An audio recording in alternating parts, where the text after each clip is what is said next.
अब base overall complete भइसकेपछि अब यसपछिको कम्पोनेन्ट हेरौँ है त। यसपछि इजिली बन्ने कम्पोनेन्ट कुन छ? यसपछि इजिली बन्ने कम्पोनेन्ट हाम्रो क्याप हुन्छ है त। क्याप चाहिँ एकदमै इजिली बन्छ। अब यो क्यापलाई के गर्नु पर्यो त? यो तलतिरको यो पार्ट त यो 15 mm त यहाँ फिट हुन्छ। यो 15 mm को पार्ट यतातिर फिट हुन्छ ठ्याक्कै। त्यसपछि यतातिर यो जति जान्छ यो बाहिर त्यति बाहिर यहीँसम्म पुग्ने हो, यहाँदेखि यहाँसम्मको डिस्टेन्स हैन। यो कर्नरदेखि यतातिर यहाँदेखि यहाँसम्म र यतातिरको पार्ट पनि छ नि त यो, त्यो गएर सबै कम्प्लिटली यहाँसम्म फिट हुन्छ। अनि त्यसपछि हाइट कति छ त यसको? 28 हाइट छ, यहाँ 28 भयो। त्यसपछि माथि पुरै प्लेन सर्फेस छ, त्यसैले हामीले के गर्न मिल्छ त? यहाँ एउटा प्लेन सर्फेस बनाउन मिल्यो। अनि यहाँ पनि कम्प्लिट गरिदिउँ। यति कम्प्लिट गरिसकेपछि यो यसको आउटर लाइन चाहिँ बन्यो कम्प्लिट, यहाँदेखि लिएर यतासम्मको यो लाइन चाहिँ कम्प्लिट बन्यो। त्यसको पनि सेक्सनल भ्यू बनाइरहेको छौँ हामीले। त्यो कम्प्लिट भइसकेपछि अब इन्टरनल यसको यहाँ पनि छ रेडियस 30, यही सेन्टरबाट रेडियस 30 लिएर यो सर्कललाई चाहिँ कम्प्लिट गरौँ। यो क्यापको माथिको सबै पार्टहरू कम्प्लिट भइसक्यो। अब क्यापमा चाहिँ आउटलाइन कम्प्लिट भइसकेपछि क्यापको इन्टरनल फिचरहरू के छ त? यो दुईटा होलहरू छ। अब त्यो होलहरू चाहिँ कति कति डायमिटरको छ त? यहाँ डायमिटर हेर्नु पर्यो है त। 2x12 भनेपछि दुईटा होलहरू थियो 12 डायमिटरको, भनेपछि यही M12 सँग एक्ज्याक्ट छ। भनेपछि यही लाइनहरूलाई माथितिर एक्सटेन्ड गरिदिँदा भयो। कम्प्लिट भएको छैन है त। के बाँकी छ त? यो 6 mm डायमिटरको होल बाँकी छ। त्यो होल एकछिनमा बनाउँछौँ है त हामी। अब क्याप कम्प्लिट भइसकेपछि नेक्स्ट स्टेपमा हामीले के गर्छौँ त? भित्रतिर कुन कुन कम्पोनेन्टहरू छ अब यसमा हेरौँ। यो क्याप र यो बेसको यो भित्र फिट हुने कम्पोनेन्ट भनेको के हो त? एउटा यो बुस, अर्को बुसभित्र पनि साफ्ट। भनेपछि बुस चाहिँ यहाँ बिचमा फिट हुन्छ, सेक्सन गरिरहेछौँ सबैको। भनेपछि बुसको पनि सेक्सन हुन्छ बिचबाट। यसको यहाँबाट सेक्सन भइसकेपछि हाम्रो कुन त?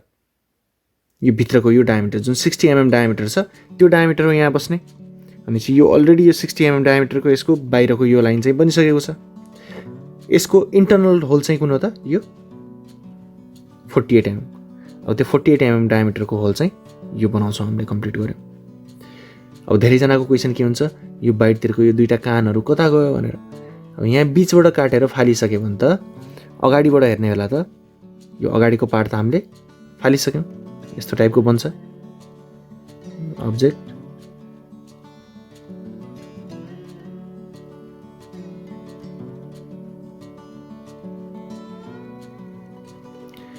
यो अगाडिको पार्ट भनेको यो कति हो त? यो 60 mm डायमिटरको, यो चाहिँ 48 mm डायमिटरको। अनि यो जुन पछाडिको पार्ट छ यो त यो अब्जेक्ट भन्दा पछाडि गइसकेको छ। यो जुन हाम्रो यो अब्जेक्ट छ यो अब्जेक्ट भन्दा यो भन्दा पछाडि गइसकेको छ पछाडि, त्यसैले देखिँदैन यो त यतातिर यहाँ पछाडितिर लुकेर बस्छ।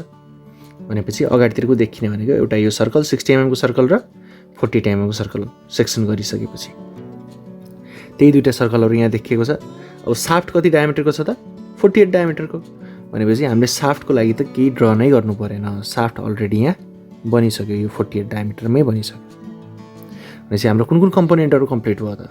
एउटा यो, एउटा यो, एउटा यो र बुसको के छ त? यहाँ यस्तो यो सानो एउटा होल चाहिँ बाँकी छ है त फेरि। अब त्यो होल चाहिँ हामी कम्प्लिट गर्छौँ। यहाँ सेन्टर लाइन बनायौँ र होल चाहिँ यो क्यापको र बुसको होल सँगै कम्प्लिट भयो। कति mm डायमिटर त? 6 mm डायमिटरको होल। अब यो कम्पोनेन्टहरू क्याप, बेस, बुस र साफ्ट कम्प्लिट भइसकेपछि अब यसलाई फास्टनरहरू राख्नु पर्यो हामीले। अब फास्टनरहरूमा कुन कुन राख्छौँ त? सुरुमा हामीले स्टडलाई हाल्छौँ यहाँभित्र, त्यसपछि नटलाई बनाउँछौँ। अब स्टडको लागि हेरौँ। फर्स्टमा के गर्छौँ त? स्टडको लागि अलरेडी धेरै कुराहरू यहाँ बनिसकेको छ है। हामीले बनाउनु पर्ने के त? यो 20 mm चाहिँ यहाँभित्र जान्छ, यहाँभित्र जाने भयो यो 20 mm। यो बिचको कति छ त? यो टोटल 68 छ यसको यो लेन्थ भनेपछि माथि 20 तल 20 बिचमा कति मागिरह्यो त? 28।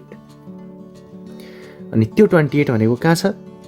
यहाँदेखि यहाँसम्मको डिस्टेन्स भनेको 28 छ है त। त्यसले गर्दा के हुन्छ त अब यो 28 भयो, तलतिर 20 भित्र जान्छ र माथि चाहिँ 20 बाहिर निस्किने भयो। भनेपछि त्यही हिसाबले हामीले यो चिजलाई चाहिँ कपी गर्न थाल्छौँ यता है। अनि एसेम्ब्ली ड्रइङमा चाहिँ मेन कुरा के त, कुन ठाउँबाट स्टार्ट गर्ने भन्ने कुरा चाहिँ जहिले पनि जरुरी हुन्छ। हामीले अहिलेसम्म सबै कुराहरू कहाँदेखि गरिरहेछौँ त? फिट गर्ने बेला सेन्टर लाइनहरू फिट गरिरहेछौँ, ठिक छ। यही सेन्टर लाइनमा फिट हुने गरेर बनाएको थियौँ। क्यापको यो होल चाहिँ यो सेन्टर लाइनमा फिट भइरहेको थियो, यो सेन्टर लाइनमा फिट भइरहेको थियो, यो माथिको होलहरूको सेन्टरहरू चाहिँ मिलिरहेको थियो। यसको यो सेन्टर यसको सेन्टरमा फिट भइरहेको थियो, यसको सेन्टर पनि यसको सेन्टरमा फिट भइरहेको थियो। अब यसको पनि सेन्टर यसमा फिट भइरहेछ है। त्यो कुराहरू चाहिँ हामीले विचार गर्नुपर्छ। अब यसपछि नेक्स्ट स्टेपमा हामीले के गर्छौँ? त्यही स्टडलाई राख्यौँ। स्टडलाई राख्नको लागि 20 mm माथि यसरी स्टडलाई कम्प्लिट गर्छौँ। यो माथिको पार्ट कसरी बनाउने भन्ने कुरा हामीले अगाडिको लेक्चरमा हेरिसकेको छौँ। 45 डिग्रीमा गरेर तल पनि यहाँदेखि तल पनि 20, यहाँ पनि यो लाइन कम्प्लिट भयो। त्यसपछि यो 45 डिग्रीको लाइनहरू यो बनाएर हामीले यहाँ स्टड कम्प्लिट गर्छौँ। त्यस्तै यता पनि 20 माथि अनि तल पनि यो कम्प्लिट भयो। भनेपछि स्टड चाहिँ त्यहाँभित्र कम्प्लिट भयो है त। यसरी अब यो स्टडको ओभरअल कम्प्लिट भइसकेपछि यहाँ चाहिँ हाम्रो दुईवटा यो लाइनहरू बाँकी छ। अब यो स्टडहरू कम्प्लिट भयो यहाँ बनेर। अनि यसमा चाहिँ हामीले सानो यो पनि बनाउँछौँ है त। यहाँ यो रिलिफ कटहरू यो हेरेको थियौँ हामीले, त्यो चाहिँ विचार गरौँ है।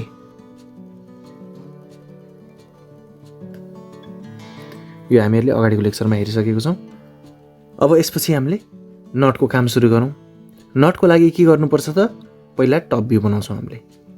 त्यसैले सुरुमा यो अब्जेक्ट भन्दा अलि माथि है त हामीले यो जस्तै यसको टप भ्यू पनि बनाउनु पर्ने हुन्छ धेरै जस्तो केसमा। कहिले अब यसको टप भ्यू बनाउनुको लागि टोटल यसको विड्थ कति छ त? यहाँदेखि यहाँसम्म हेरौँ 80 छ विड्थ। यो 80 विड्थ भइसकेपछि यहाँ जुन चिज बन्छ यो 80 एउटा लाइन यो। अब यो जुन लाइन भन्दा यहाँ तलतिर ग्याप कति राख्नु पर्यो त? यो 40 भन्दा बढी राख्नु पर्यो जहिले पनि। अब यहाँ अरू पनि आउला, हाम्रो साफ्टहरू आउला के आउला हैन, त्यसको लागि हामीले अलिकति डिस्टेन्स छोड्नुपर्छ। त्यसैले यो हाफ जच्छ भनेपछि यो पोइन्टदेखि माथितिर चाहिँ यसको हाफ जति विड्थ छ यसको 80 को हाफ 40 भन्दा बढी राख्नुपर्छ। अहिलेको केसमा 80 नै राखिदिउँ। हामीहरूलाई धेरै क्याल्कुलेसन गर्नुपर्ने जरुरी हुँदैन। यो जति छ त्यति नै राखिदिँदा बेसी जानु। त्यसको लागि हामीले के गर्छौँ त? फर्स्टमा अब माथि एउटा लाइन तान्छौँ, फेन्ट लाइन। अनि त्यसमा तलदेखि यो सेन्टरहरूदेखि चाहिँ दुईवटा लाइनहरू लग्यौँ। लगिसकेपछि त्यहाँ जुन होरिजेन्टल र भर्टिकल लाइन इन्टरसेक्ट भएको ठाउँ हुन्छ त्यहाँ चाहिँ हाम्रो सेन्टर आयो। के को सेन्टर त? नट चाहिँ बन्ने सेन्टर आइसकेको छ। त्यहाँदेखि हामीले नटको प्रोसेस अगाडिको लेक्चरमा हेर्न सक्छौँ। त्यही प्रोसेसदेखि नटको चाहिँ टप भ्यू बनाउँछौँ। यो टप भ्यू भइसकेपछि हामीले के गर्छौँ त? यसलाई यसको फ्रन्ट भ्यू पनि बनाउँछौँ। यो कुराहरू बनाउनको लागि चाहिँ तपाईँले अगाडिको लेक्चर चाहिँ हेर्न सक्नुहुन्छ नट बोर्डको। अनि तलदेखि हामीले सबै प्रोजेक्सन लाइनहरू एभ्री पोइन्टहरू यस्तो दुईवटा लाइनहरू इन्टरसेक्ट भएको जुन जुन पोइन्टहरू छ सबै पोइन्टहरूलाई लग्छौँ। यसको सेन्टर मात्र लग्दा भयो है। यो दुईवटा पोइन्टहरूलाई लगिराख्नुपर्ने जरुरी छैन, किनकि माथि गएर हाम्रो सर्कल बन्ने हो। सेन्टर गएपछि हामीलाई रेडियस थाहा भएपछि सर्कल बनिहाल्छ। त्यस्तै अरू लाइनहरू इन्टरसेक्ट भएको लगभग सबै पोइन्टरलाई चाहिँ हामीले माथितिर प्रोजेक्ट गऱ्यौँ। प्रोजेक्ट गरिसकेपछि अब नेक्स्ट स्टेपमा के हुन्छ त, यो हेरौँ त 80 mm विड्थ छ भनेपछि सेन्टरदेखि 40 तल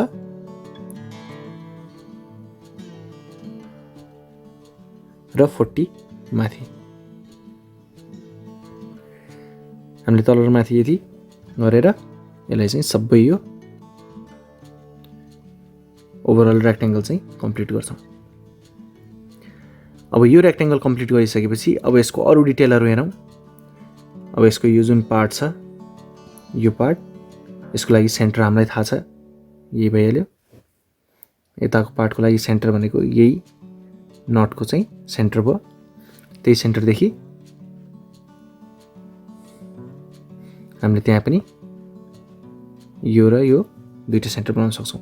त्यस्तै यतातिरको यो सर्कलहरूको लागि कति छ त, यसको डायमिटर 16 डायमिटरको सर्कल छ, यता 16 डायमिटर, यता पनि 16 डायमिटरको सर्कल, यहाँ पनि 16 डायमिटरको सर्कल, यो बिचको चाहिँ 6 mm डायमिटरको चाहिँ बिचको सर्कल बनाउँछौँ। अनि यो आर्कहरू चाहिँ हाम्रो कति त 40 डायमिटर छ यहाँ। अब यो 40 डायमिटर चाहिँ भनेपछि रेडियस 20 को यो आर्क बन्यो। त्यसपछि त्यहाँदेखि लाइनहरू यो कम्प्लिट गऱ्यौँ। नेक्स्टमा चाहिँ अब यसको हिडन लाइनहरू के छ त, हिडन लाइनहरू हेरौँ त। यो पोइन्टको हिडन लाइन यहाँ बिचमा यसको आउँछ, माथि हेरौँ त, यो लाइन एउटा हिडन लाइन है। यो चाहिँ बुस फिट हुने ठ्याक्क ठाउँको हो। अनि यो बाहिरतिरको जुन यो दुईटा यो चिजहरू आयो, यो भनेको बुसको यो पार्ट है त। बुसको चाहिँ टप भ्यूबाट हेर्ने बेला चाहिँ यतातिरको यो पार्टहरू चाहिँ यो देखिएको दुईटा कानहरू बाहिरतिर देखिया छ। यो सेन्टरदेखि कति कति यता त 72 छ भने चाहिँ यहाँदेखि 36 र 36 यता, 36 र 36 यतातिर 72। त्यो भइसकेपछि नेक्स्ट भनेको चाहिँ साफ्ट बनाउँ भित्रको। साफ्टको लागि चाहिँ कति छ त 48 डायमिटर थियो, त्यही 48 डायमिटरको यहाँदेखि लाइन बनायौँ। यहाँ बिचमा चाहिँ सबै हिडन हुन्छ, किनकि टपबाट हेर्दा चाहिँ साफ्ट भित्रतिर छ देखिँदैन, हिडन गयो अनि बाहिरतिर पनि निकाल्यो। त्यस्तै अब साफ्टको चाहिँ यो टप र तलतिरको पार्ट हामीले कहिले पनि के गर्छौँ त, यो पार्ट बनाउने बेला चाहिँ कहिले पनि के गर्ने, यस्तो इन्फिनिटी बनाए जस्तो गर्ने र यतातिरको यो पार्ट चाहिँ इरेज गरिदिने है त। भनेपछि हाम्रो कति भयो त, जस्तै यतादेखि यसरी आएर यो कम्प्लिट है त। कुनै दुईवटा लाइनहरू छ भनेपछि अब यहाँदेखि दुईवटा लाइनहरू छ भनेपछि एउटा लाइनदेखि यसरी माथि लग्ने 8 कम्प्लिट भएको जसरी यसरी बनाउने, यो पार्ट चाहिँ बनाउँछौँ। त्यसपछि अर्को हिडन लाइन कहाँदेखि आएको छ त, यो एजबाट आएको छ, यो भित्रको यो एजको हिडन लाइन। त्यो पनि देखिँदैन हामीलाई टप भ्यूबाट हेर्ने बेला, त्यो पनि बनाउँछौँ। त्यसपछि हामीले के गर्छौँ त,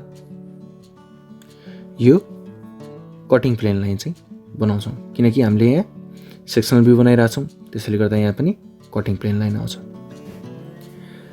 अब यो कटिङ प्लेन लाइन बनाइसकेपछि यसको नाम चाहिँ सिसी राख्यौँ, तलतिर सेक्सन सिसी लेख्छौँ। यो लेखिसकेपछि अब यहाँ सेन्टर लाइन र सेन्टर मार्कहरू कहाँ कहाँ छ बनाउनु पर्ने सबै कम्प्लिट गर्छौँ। र अब यो जुन साफ्टको यो पार्ट छ र यो पार्टमा पनि हामीले ह्याचिङ गर्छौँ।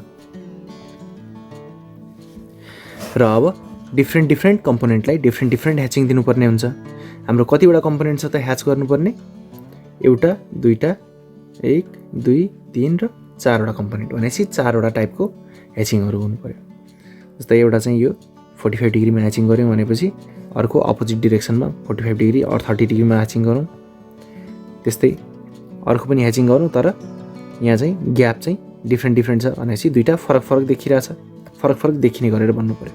र भित्रको जुन ह्याचिङ छ त्यो पनि फरक भयो। र यो ह्याचिङ गरिसकेपछि एभ्री कम्पोनेन्टलाई चाहिँ हामीले नाम दिन्छौँ। जस्तै बेसलाई 1 दियौँ, त्यस्तै क्यापलाई 2 दियौँ नाम, त्यस्तै हाम्रो यो बुसलाई चाहिँ 3 दियौँ नाम, साफ्टलाई 4 दियौँ, नटलाई 5 दियौँ र स्टडलाई चाहिँ 6 दियौँ।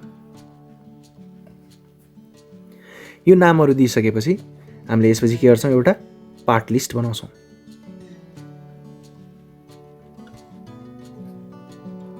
और बिल अफ मेटेरियल पनि भन्छ।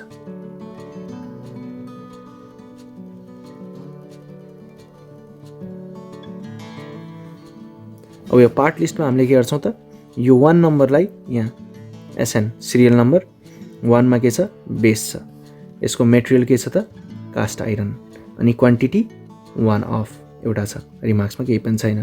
त्यस्तै क्याप 2 नम्बरमा क्याप थियो हाम्रो, क्याप कास्ट आइरन 1 अफ, 3 मा बुस गन मेटल 1 अफ, त्यस्तै 4 मा चाहिँ साफ्ट छ माइल्ड स्टिल,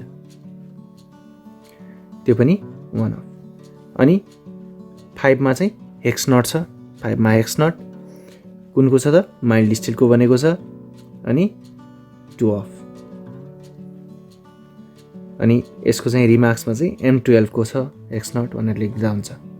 अनि स्टडमा MS अनि 2टा छ, अनि M12। हो यति गरिसकेपछि हाम्रो ओभरअल एसेम्ब्ली ड्रइङ चाहिँ कम्प्लिट हुन्छ। यसमा हाम्रो के छ त, टप भ्यू, फुल सेक्सनल फ्रन्ट भ्यू कम्प्लिट भएको छ, यो माथिको टप भ्यू र फुल सेक्सन फ्रन्ट भ्यू कम्प्लिट भयो, र पार्ट लिस्ट एउटा बनायौँ, अनि एसेम्बल्ड कम्पोनेन्टहरू सबैको कुराहरू देखायौँ। हामीले कहिले पनि एसेम्ब्ली ड्रइङ गर्दाखेरि एउटा पेपरमा चाहिँ यसरी एसेम्ब्ली ड्रइङ कम्प्लिट अटाउनु पर्ने हुन्छ। त्यसैले गर्दा यो चाहिँ स्पेस म्यानेजमेन्ट पनि एकदमै जरुरी छ। र होप कि यो भिडियोले तपाईँलाई धेरै हेल्प गरेको होला। फेरि पनि यस्तो भिडियोहरू बनाउने प्रयास गर्दै गर्छु। Thank you for your time. See you next time in other lectures.